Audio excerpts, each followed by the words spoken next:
ক্ষণ মুহূর্ত ফুলের শুভেচ্ছায় বরণ করে নেওয়া হলো এসিসির চেয়ারম্যান অর্থাৎ পাকিস্তান ক্রিকেট বোর্ডের প্রেসিডেন্ট মহাসিন নাকভিকে। তাকে স্বাগত জানান বাংলাদেশ ক্রিকেট বোর্ডের সভাপতি এবং দেশের সাবেক অধিনায়ক আমিনুল ইসলাম বুলবুল।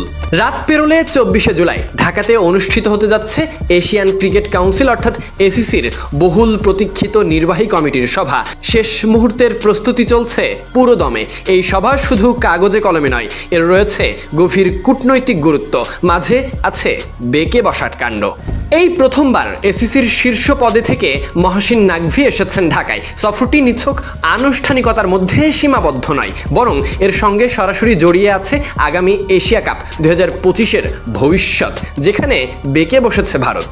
সেপ্টেম্বরে টুর্নামেন্টটি ভারতে অনুষ্ঠিত হওয়ার কথা থাকলেও ভারত পাকিস্তানের রাজনৈতিক টানাপোড়েনের কারণে ভেন্যু পরিবর্তনের গুঞ্জনও উঠেছে। এসিসি ইতিমধ্যেই 5 থেকে 21 সেপ্টেম্বর পর্যন্ত সম্ভাব্য সূচিও তৈরি করেছে। এখন শুধু অনুমোদনের অপেক্ষা। এদিকে অনুষ্ঠিত সভায় উপস্থিত হচ্ছেন না ভারতীয় প্রতিনিধি, এমনই গুঞ্জন শেষ মুহূর্ত পর্যন্ত। কথা আছে অনলাইনে যুক্ত হওয়ার ভারতের অংশগ্রহণ নিয়ে তৈরি হয়েছে তাই বড় অনিশ্চয়তা।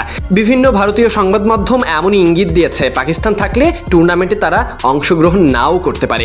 অভ্যন্তরীণ ব্যাপারটা ভূ রাজনৈতিক নানা জটিলতা। তবে আশার কথা হলো এই ঢাকার বৈঠক হতে পারে অনিশ্চয়তার জোট ছাড়ানোর সুযোগ। বোর্ড সভাপতিদের সরাসরি আলোচনা, পারস্পরিক বোঝাপড়া সব মিলিয়ে এই সভা হতে পারে এশিয়া কাপের ভাগ্য নির্ধারণের বড় মোড় ঘোরানোর মুহূর্ত।